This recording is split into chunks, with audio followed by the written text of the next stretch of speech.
आप देख रहे हैं डार्क फाइल्स। तो चलिए बढ़ते हैं आज की इस कहानी की ओर।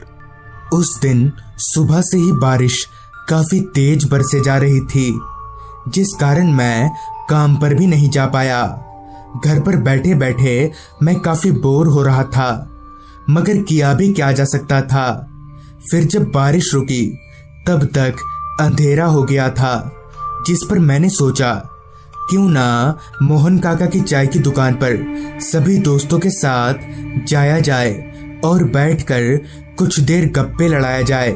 जिसके बाद मैंने तुरंत ही अपने दोस्त राहुल को कॉल किया और बोला, राहुल घर पर बैठे बैठे मन नहीं लग रहा यार, तो एक काम करना, तू सभी दोस्तों को लेकर मोहन काका की चाय की दुकान पर पहुंच, मैं भी आता हूँ, बैठकर कुछ देर गप्पे लड़ाएंगे। जिस पर राहुल ने कहा, ठीक है, मैं सभी को लेकर पहुंचता हूँ, तू भी जल्दी आ। मैं फटाफट से रेडी हुआ और घर पर आता हूँ बोलकर बाइक स्टार्ट करके निकल गया। मेरे घर से मोहन काका की दुकान लगभग 15 से 20 मिनट की दूरी पर थी, मगर मैं बाइक धीरे ही चला रहा था क्योंकि सड़क पूरी तरह से गीली हो चुकी थी। 15 मिनट का सफर 25 मिनट में पूरा करने के बाद मैं मोहन काका की चाय की दुकान पर पहुंचा, जहां मेरे सभी दोस्त मेरा ही इंतजार कर रहे थे। मैं भी उनके पास जाकर बैठ गया और हम सभी लोग आपस में बातें करने लगे। बात करते करते कब 2 घंटा गुजर गया पता ही नहीं चला।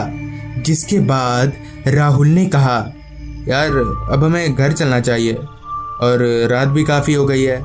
राहुल की बात सुनते ही मैंने अपनी निगाहें घड़ी की ओर घुमाई तो वक्त हो रहा था रात के 9 बजे का। जिस पर मैंने सभी से कहा, हाँ यार अब हमें निकलना चाहिए। जिसके बाद हम सभी लोग अपने अपने घर की ओर निकल पड़े। सुबह से ही काफी तेज बारिश होने के कारण पूरे गांव की बिजली गुल थी। मुझे घने अंधेरे का पता तब चला जब मैंने बाइक स्टार्ट किया, क्योंकि मेरी बाइक स्टार्ट करते ही मेरी हेडलाइट की रोशनी को अंधेरे ने चारों तरफ से घेर लिया। मैं बाइक लेकर उस अंधेरे से घिरे रास्ते पर आगे बढ़ने लगा। उस रास्ते पर दूर दूर तक मेरे अलावा ना तो कोई इंसान दिख रहा था और ना ही कोई जानवर। सन्नाटा तो इस कदर फैला हुआ था कि मुझे साफ साफ रात कीड़ों की आवाज भी सुनाई पड़ रही थी। अभी मैं आगे बढ़ ही रहा था कि तभी रास्ते पर फैला सन्नाटा एक पल को बिजली कड़कने की आवाज से टूट गया और साथ ही बूंदाबांदी बारिश भी शुरू हो गई।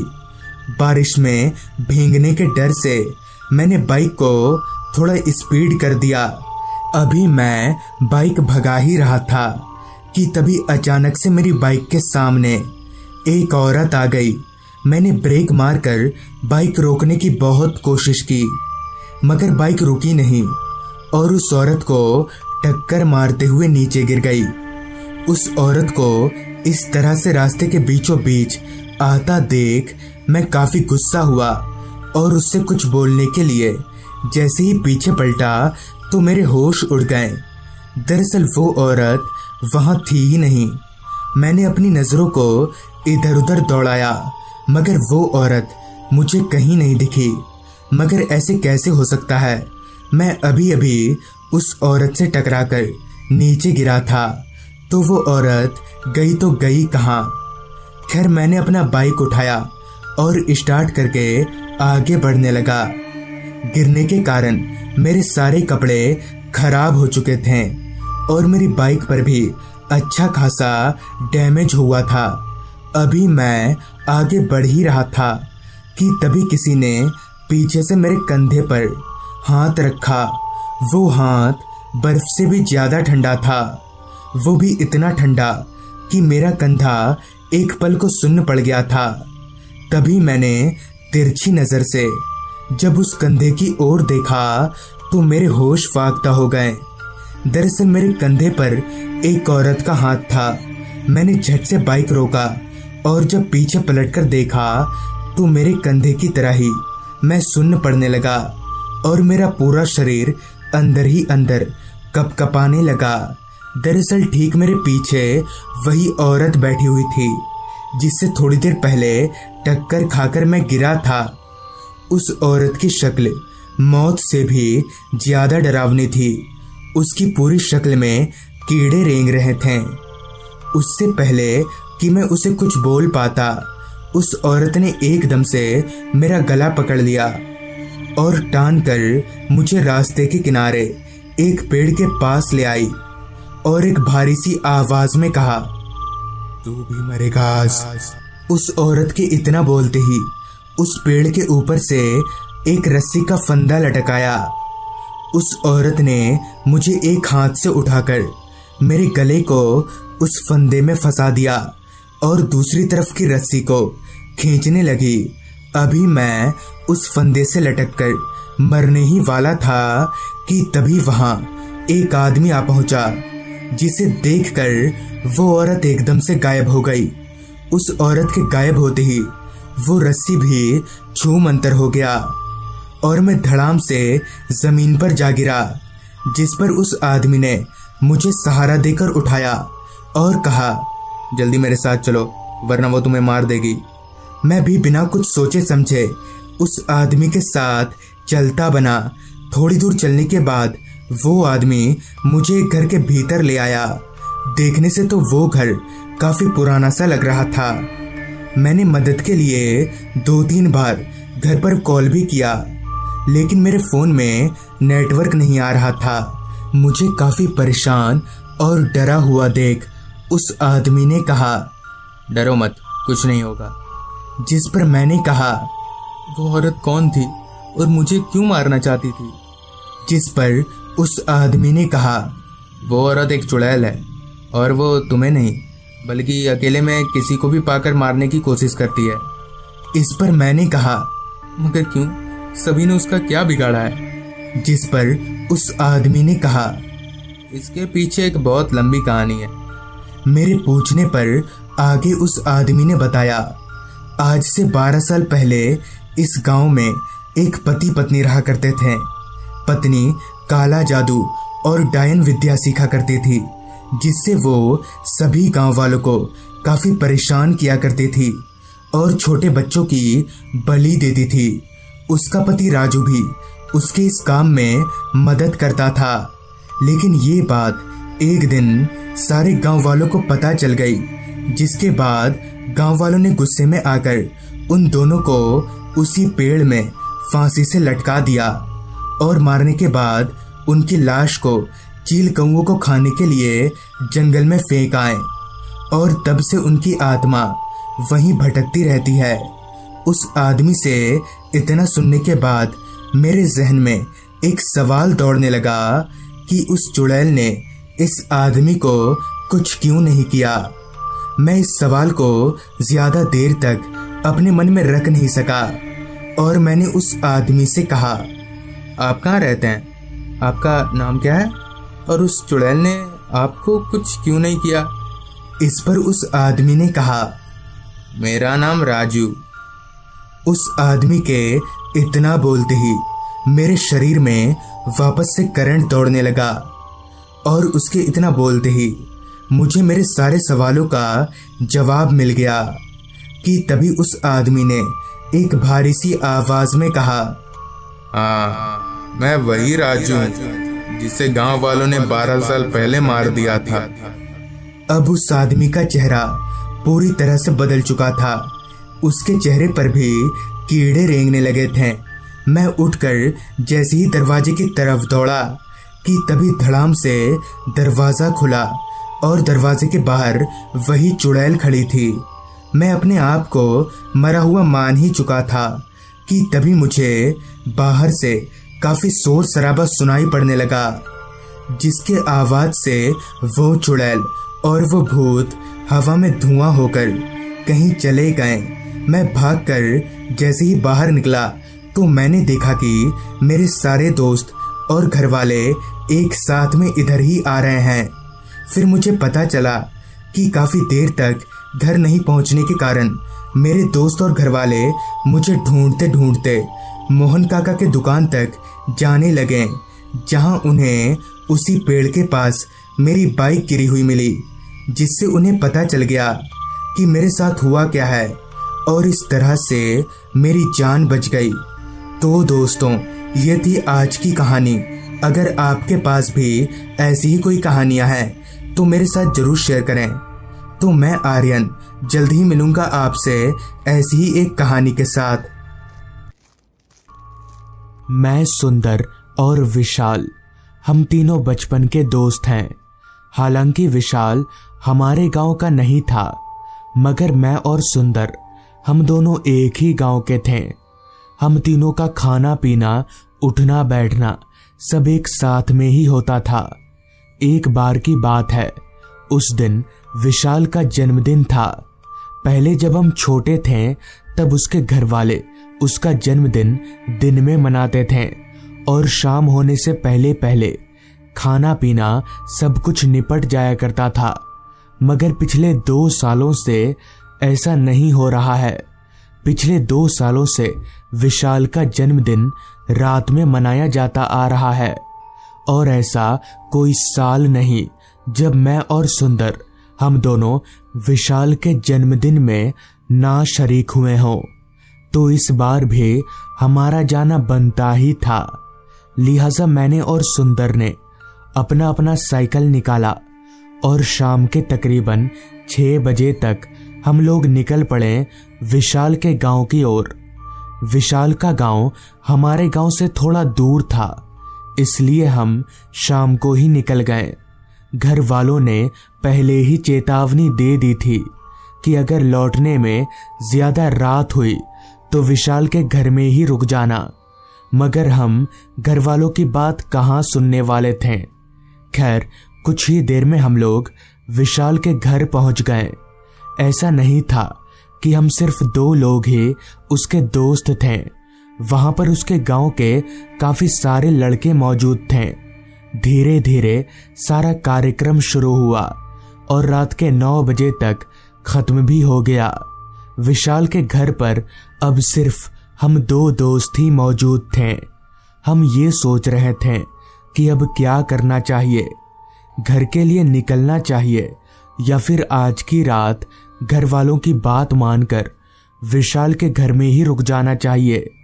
हमें कुछ समझ में नहीं आ रहा था। मगर तभी सुंदर ने मुझसे कहा, भाई चल घर चलते हैं, विशाल के इतने सारे रिश्तेदार हैं यहाँ पर, हम कहाँ रहेंगे, चल साइड से निकल लेते हैं। सुंदर की बात तो ठीक ही थी। विशाल के काफी सारे रिश्तेदार आए हुए थे। ऐसे में हमारा वहां रुकना ठीक नहीं होता। फिर क्या था, छुपके छुपाते बिना किसी को बताए हम दोनों ने अपना अपना साइकिल लिया और अपने गांव की तरफ निकल पड़े। बिना किसी को बताए इसलिए क्योंकि अगर हम विशाल को अपने निकलने की जानकारी देते तो वो हमें उसके घर से टस से मस नहीं होने देता। खैर, रास्ते पर हम दोनों के अलावा तीसरा कोई शख्स नजर नहीं आ रहा था और क्योंकि बात काफी पुरानी है इसलिए रास्ते का ये नजारा लाजमी ही था। रास्ते के अगल बगल जंगल होने के कारण रात कीड़ों की आवाज लगातार हमारे कानों में आए जा रही थी। साथ ही साथ मौसम के हालात भी कुछ खास ठीक नहीं लग रहे थे। बीच बीच में बिजलियां चमक रही थी और साथ ही साथ बादल भी गरज रहे थे। इतने में ही सुंदर ने मुझसे कहा, भाई जरा जल्दी पैर चला, कहीं बारिश आ गई तो लेने के देने पड़ जाएंगे। इस जंगल में कहाँ रुकेंगे हम लोग। इस पर मैंने अपना सिर हाँ में हिलाते हुए पैरों की रफ्तार को तेज कर दिया और तेजी से पेडल मारने लगा। मगर कहते हैं ना, हम जो चाहते हैं वो कभी नहीं होता। हम तेजी से कुछ आगे गए ही थे कि तभी हमसे भी ज्यादा तेजी से बारिश ने हमला बोल दिया। सब कुछ इतना अचानक हुआ कि हमें संभलने का जरा भी मौका नहीं मिला और ना ही सुंदर को। उस वक्त हमें कुछ सूझा नहीं तो हम रास्ते के किनारे एक पेड़ के नीचे जाकर खड़े हो गए। बारिश बहुत ही तेजी से बरसे जा रही थी और साथ ही साथ बादलों की गर्जन उस माहौल में डर घोल दे रही थी। आसपास अंधेरा इतना ज्यादा फैला हुआ था कि हाथ को हाथ दिखाना भी मुश्किल हो रहा था। बीच बीच में बिजली चमकने की रोशनी से ही थोड़ा बहुत दिख रहा था। अभी मैं इधर उधर देख ही रहा था कि तभी मेरी नजर सामने हमसे कुछ ही दूरी पर चल रही लाइट जैसी कुछ चीज पर गई, पर चूंकि वो हमसे काफी दूरी पर था इसलिए साफ तौर पर समझ में नहीं आ रहा था कि वो है क्या। जिस पर मैंने सुंदर से कहा, वो देख, उधर वो सामने कुछ चमक रहा है ना। सुंदर मेरे इशारे की ओर पलटा और कुछ देर तक उस चमकती हुई चीज को देखने के बाद सुंदर ने कहा, हाँ यार, लगता है वहां कोई दुकान है, पर उस जगह पर तो एक कब्रिस्तान था, फिर वहां दुकान किसने लगाया होगा। इस पर मैंने कहा, जिसने भी लगाया हो हमारे लिए तो अच्छा ही रहेगा ना। वहां जाकर आराम से बारिश रुकने का इंतजार भी करेंगे। यहाँ इस मौसम में पेड़ के नीचे खड़े रहना ठीक नहीं रहेगा। सुंदर मेरी बात से सहमत था, लिहाजा हम दोनों ने उसी वक्त पेड़ों की आड़ में उस रोशनी की तरफ जाना शुरू कर दिया। साइकिल धक्का देते देते जब हम उस रोशनी के करीब पहुंचे तो सुंदर का अंदाजा एकदम सही निकला। वो एक चाय की दुकान थी। दुकान पर चाय वाले के अलावा दूसरा कोई शख्स नहीं था और वो चाय की दुकान ठीक कब्रिस्तान के दरवाजे के बगल में बनी हुई थी। खैर हम दोनों उस दुकान में लगी एक बेंच पर जाकर बैठ गए। दुकान की छत टीन की शेड से बनी हुई थी, जिस वजह से बारिश के तेज बूंदों की आवाज हमारे कानों में चुभसी रही थी। अभी मैं आसपास देख ही रहा था कि तभी सुंदर ने मेरे कानों में फुसफुसाते हुए कहा, भाई ये चाय वाला चाय क्यों बना रहा है? यहाँ पर तो इसकी चाय पीने वाला कोई है ही नहीं। इस पर मैंने धीरे से सुंदर को चुप रहने का इशारा किया, क्योंकि हमें इससे कोई लेना देना नहीं था। अभी हम दोनों चुपचाप वहां बैठे ही थे कि तभी कब्रिस्तान के अंदर से चलते हुए एक आदमी चाय की दुकान पर आया और चाय वाले से कहा, बन गई चाय? तब से इंतजार कर रहे हैं हम लोग, लाइए। इस पर उस चाय वाले ने कहा, हाँ हाँ बन गई, अभी केतली में डालकर देता हूं। मुझे काफी हैरानी हुई कि आखिर ये आदमी कब्रिस्तान के अंदर से कहां से आया, ये कब्रिस्तान के अंदर क्या कर रहा था और ये किन लोगों के लिए चाय ले जा रहा है। मेरे सारे सवाल जहन में घूमने लगे। खैर उस चाय वाले ने उस आदमी को केतली में चाय डालकर दिया और वो आदमी चाय लेकर कब्रिस्तान के अंदर चला गया। उस आदमी के जाते ही चाय वाले ने हम दोनों की तरफ देखा और हमसे कहा, चाय पिएंगे साहब? चाय वाले की बात पर हम दोनों ने अपना सिर ना में हिलाया। मैंने सोचा यही अच्छा मौका है, चाय वाले से पूछता हूं कि आखिर वो आदमी था कौन। जिस पर मैंने चाय वाले के करीब जाते हुए कहा, भाई साहब वो आदमी कौन था जो अभी चाय लेकर कब्रिस्तान के अंदर गया? इस पर उस चाय वाले ने कहा, वो तो कब्रिस्तान में ही रहता है, वो अकेला नहीं है, बहुत से लोग हैं उसके साथ। दिन भर सब सोते रहते हैं और रात को जागते हैं। ये सुनकर मुझे काफी हैरानी हुई कि आखिर ये चाय वाला किन लोगों की बात कर रहा है। अभी मैं उस चाय वाले से दोबारा पूछने जा ही रहा था कि तभी कब्रिस्तान के अंदर से एक आवाज आई, सुरेश ये ले तेरी केतली। और इसी आवाज के साथ कब्रिस्तान के अंदर से एक लंबा हाथ बाहर निकला। उस हाथ की कलाई में केतली थी। मैं ठिठक कर एकदम से पीछे हट गया। मेरा दिमाग सुन्न सा हो गया था। मुझे कुछ समझ नहीं आ रहा था कि आखिर इतना लंबा हाथ किसी इंसान का कैसे हो सकता है। इतने में ही पीछे से सुंदर ने मेरा हाथ पकड़ा। वो मुझे खींचकर साइकिलों के पास ले गया, जिसके बाद हम दोनों ने अपनी अपनी साइकिल उठाई और बारिश में भीगते हुए ही अपने घर की तरफ भाग गए। हम भाग रहे थे कि तभी हमारे कानों में पीछे से एक आवाज आई, साहब चाय नहीं पीजिएगा? मगर हम रुके नहीं और भागते हुए सीधे घर आ गए। कुछ दिनों तक हमने इस घटना का जिक्र किसी से नहीं किया। बाद में जब हमने ये बात सबको बताई तो किसी ने भी हमारी बात पर विश्वास ही नहीं किया। पर उस रात हमारे साथ जो हुआ उसे हम कभी नहीं भूल सकते। तो दोस्तों, ये थी आज की कहानी। अगर आपको ये कहानी अच्छी लगी हो तो चैनल को जरूर सब्सक्राइब कर लें। तो मैं आपका दोस्त आर्यन जल्द ही मिलूंगा आपसे ऐसी ही एक कहानी के साथ।